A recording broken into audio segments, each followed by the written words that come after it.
Every great story humanity has ever told follows the same pattern. A person is called into discomfort, stripped of their illusions, tested through failure, and changed by struggle. That's the hero's journey. But somewhere along the way, modern life decided struggle was a problem to be eliminated. Instead of teachers to be respected, we protect people from failure, remove friction, hand out rewards early, and then act surprised. When confidence is fragile, identity is chunky, and discomfort feels unbearable. And what if the reason so many people feel lost isn't because life is too hard, but because it's not demanding anything meaningful from them? Today, I want to talk about why martial arts might be one of the last places where the hero's journey still exists. Not as a story, but as a lived experience.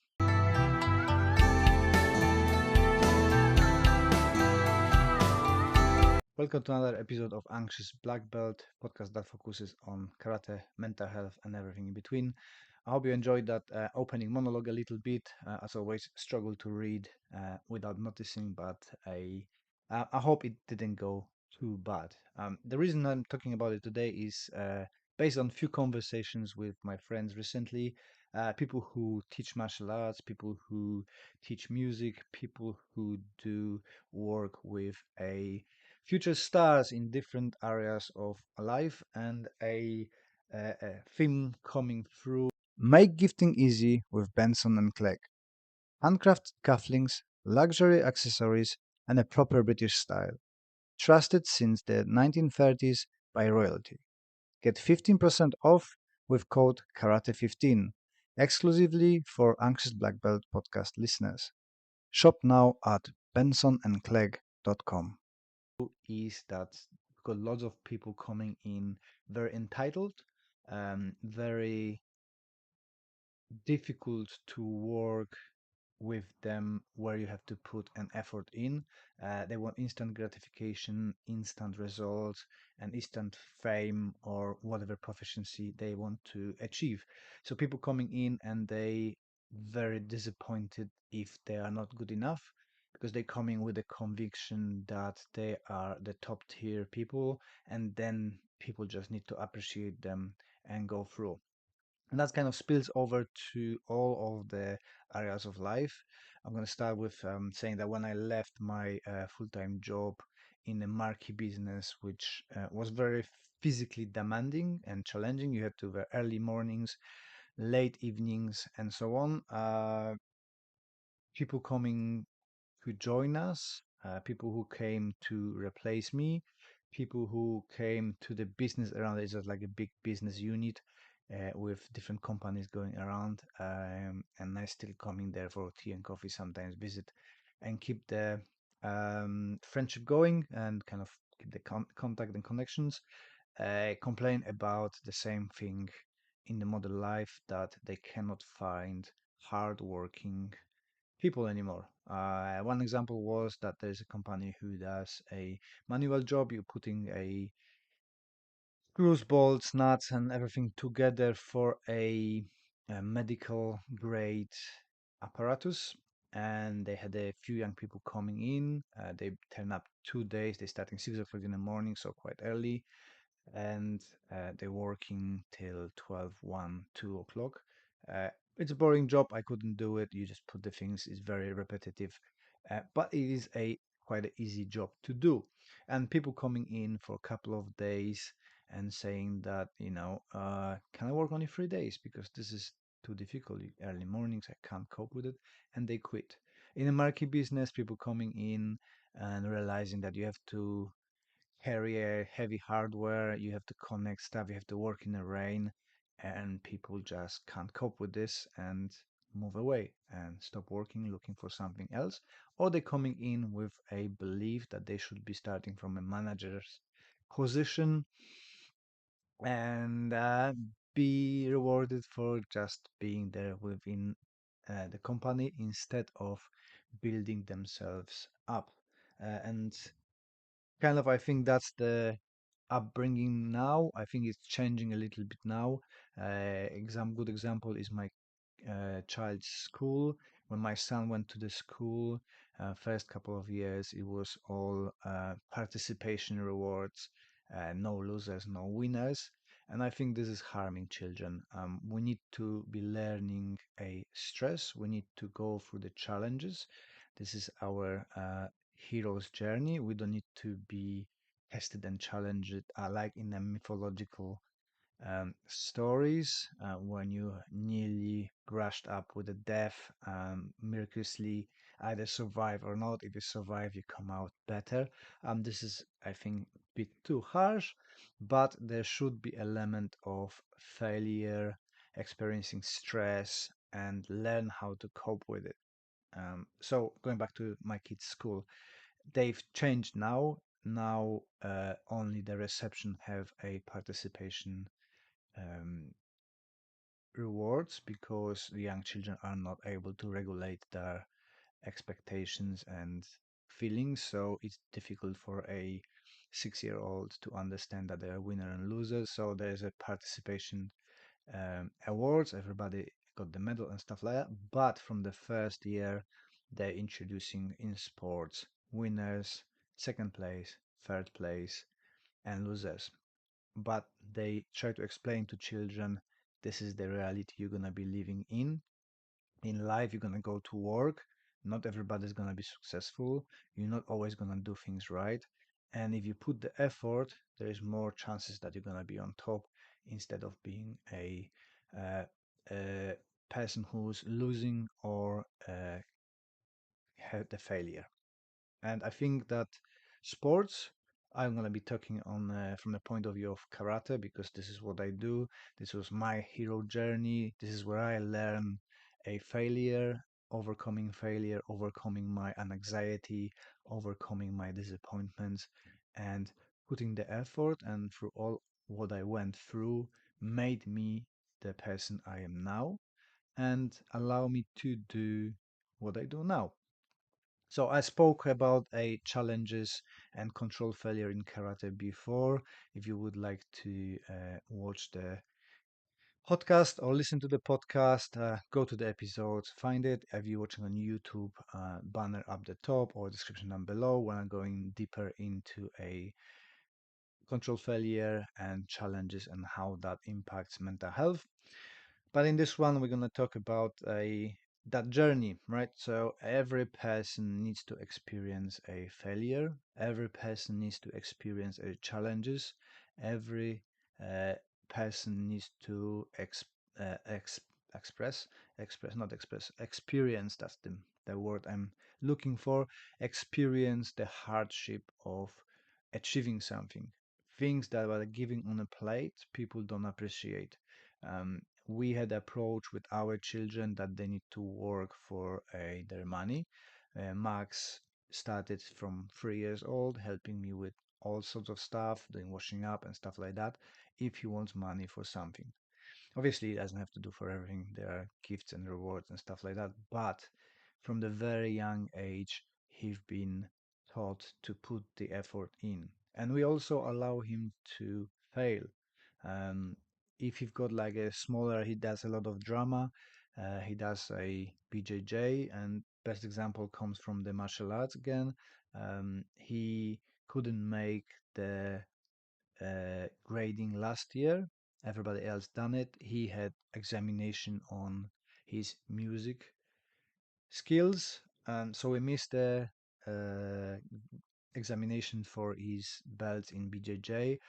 And I had to explain to him that this is what you've chosen, so this is the consequence of it. You cannot do two things. You need to choose whichever you at the moment prefer, which is more valuable for you. So he chosen the music, which is more important for us as well because he put lots of effort into that. So we've been steering him towards the music by explaining to him that because you didn't turn up, you are not graded. There's no other way. Sure, I could speak to the coach and say, oh, my child is doing other examination. Could you just give him a belt as well? But I said, no, this is the good lesson for you that A, Grades are not important in martial arts. You do it for your experience, you do it for a enjoyment of it and your development. The belts are something nice to have, but it's not necessary. It doesn't verify your skills and it doesn't make you better. You do what you do at the belt you are and just be the best at, at this as you can. And I was surprised. There was no crying, there was no upset. He said that's fine. I do it next time. So last week he had another examination. He's a bit behind compared to people who started with him, but technically he's fine. He's with them. But through that disappointment, through that failure in quotes, I don't see it as a failure. It's just a conscious choice. What is more important for you? He learns that sometimes you're not gonna be given stuff. You have to work for it. You have to turn up, and that's the way it is. And I think that teenagers at the moment are in that difficult position where the style of upbringing went from a strict parents to rewarding parents. We are all getting wealthier. Well, most of the people getting wealthier. So we're trying to provide our kids the things that we didn't have, right? I spending a lot of money on development of my children to find the stuff that they enjoy and are good at. Um, but in the same way, a lot of parents gives stuff away. You want this, there you go, there you have it. You're my only child, everything for you laid down. So the children have had no chance to go through the failure, the stress, the anxiety, and so on because they just been given stuff out. And I think everybody has to have a challenges and learn how to cope. We see that the young people now reaching the age 18, 19, 20, going to work and suddenly being told that no, you're not good, you have to improve. And this is impacting their mental health because they never experience a friction, they never experience hard stuff. Everything was provided for them, given in, and they just don't know how to cope with stresses of daily life. And we can see growing mental health crisis, growing anxiety, depression, and self-harming in young people because they haven't been told as young people how to regulate, how to overcome those challenges, and how to work with stress. I know that a lot of overwhelming stress is not good for you, and I don't disagree with that. But moderate stress in life needs to be introduced to young people so they can overcome that. And martial arts do that. They strip you from the ego, they put you in a place. Doesn't matter if you're wealthy, if you're poor. Your skills and commitment matters in martial arts, and you're gonna come uh, to the training. You might be super rich, and just somebody's gonna choke you out, relieving you from ego and making you modest and appreciate that there are people better at that things than you are. And that's going to happen to everybody who steps first on the mats or into the ring or into the cage. You're going to be man or woman handled, and you're going to learn your place, right? You might be coming from a spoiled family where everything been provided to you. You're going to go in and you're thinking, oh yes, I'm going to be the best at this one, and then somebody comes and takes that everything from you, and you feel very vulnerable, you feel humbled, and you know that you have to work hard.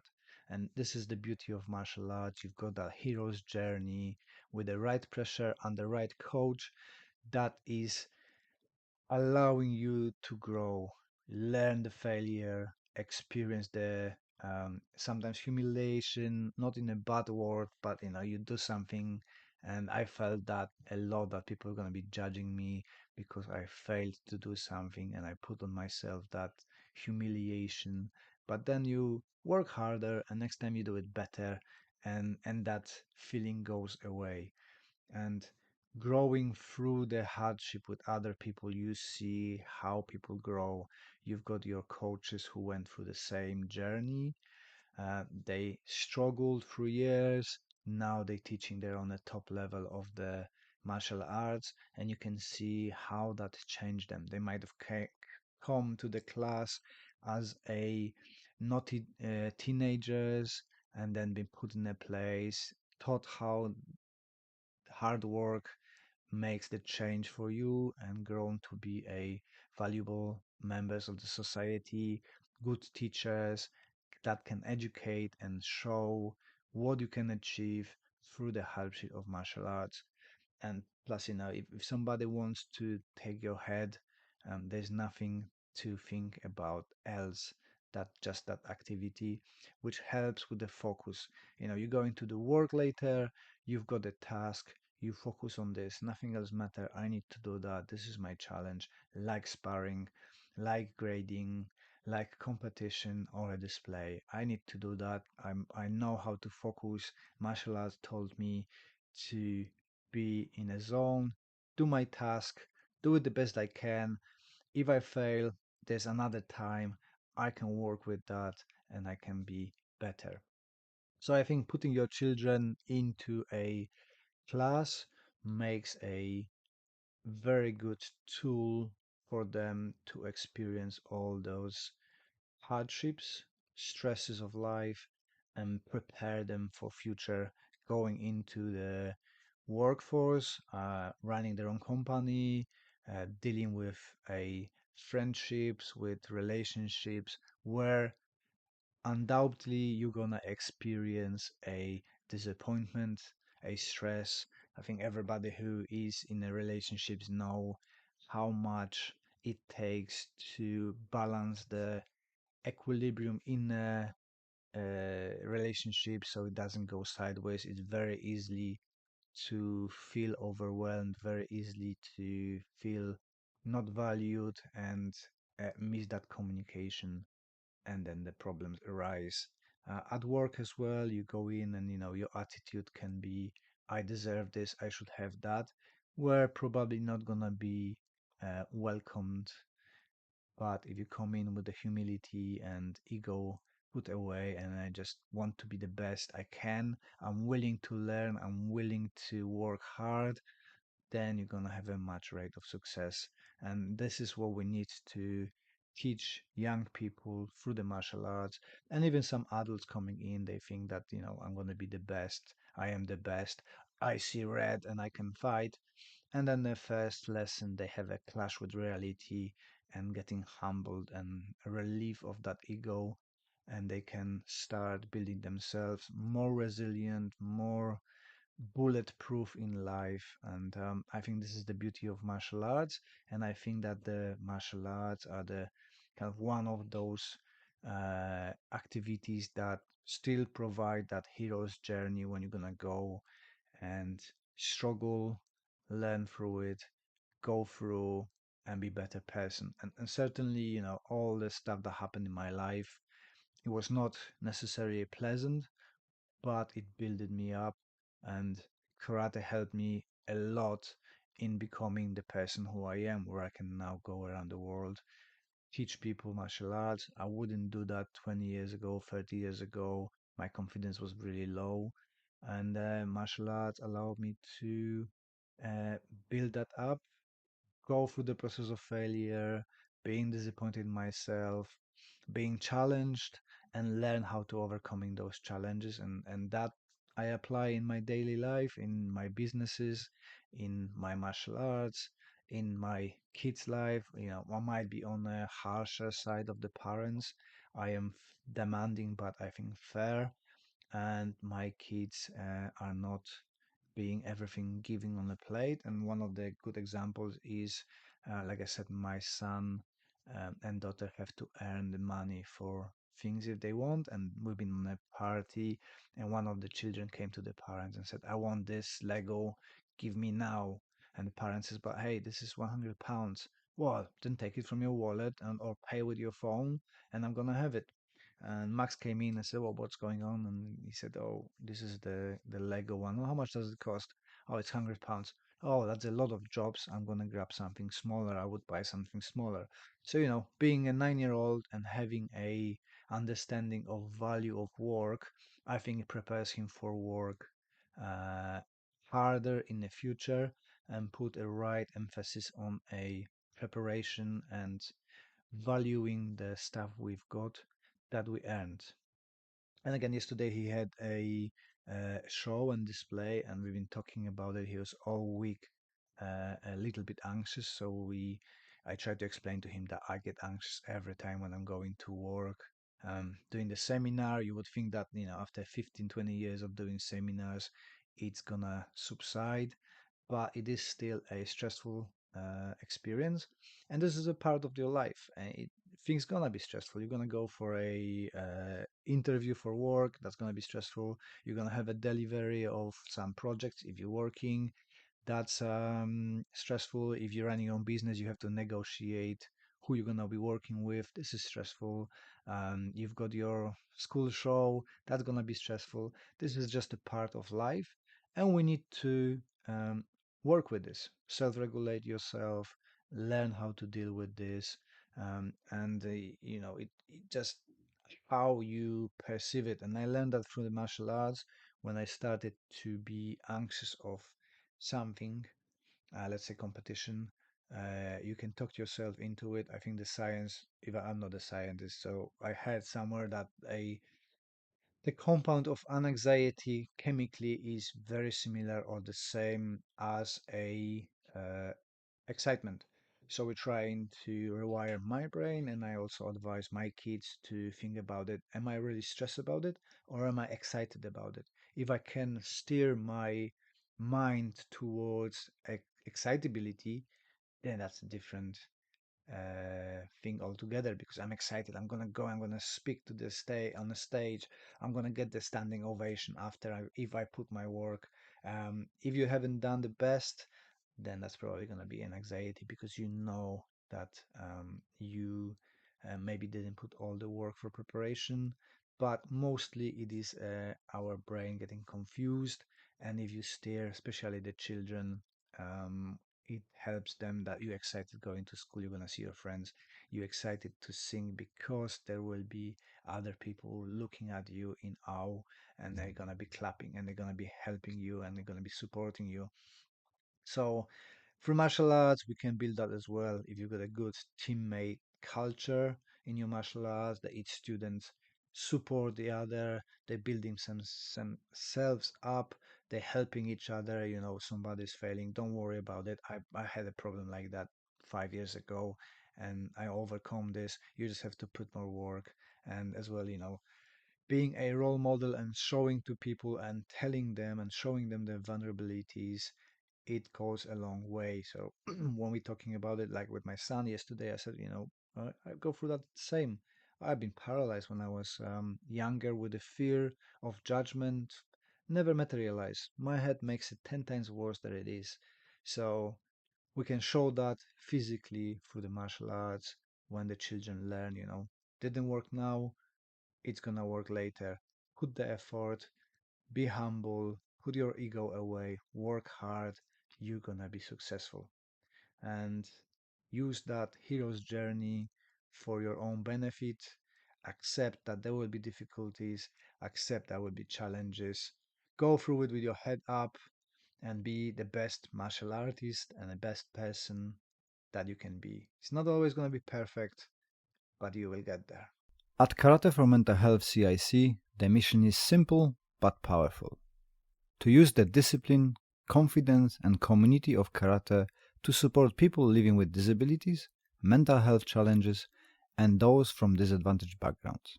Through your support, Karate for Mental Health provides free karate training, helping individuals grow stronger, physically, mentally, and emotionally. Karate for Mental Health now offers workshops, courses, and exclusive merchandise, and every purchase directly funds these life-changing projects. Join the mission, make an impact. Enjoy 15% of your purchases with the code AAB15. Whether you are passionate about mental health, martial arts, or simply want to make a difference, your support helps building people up. One kick, one class, one moment at a time. Visit Karate for Mental Health CIC, CEO UK, gear up, get involved, and help change lives.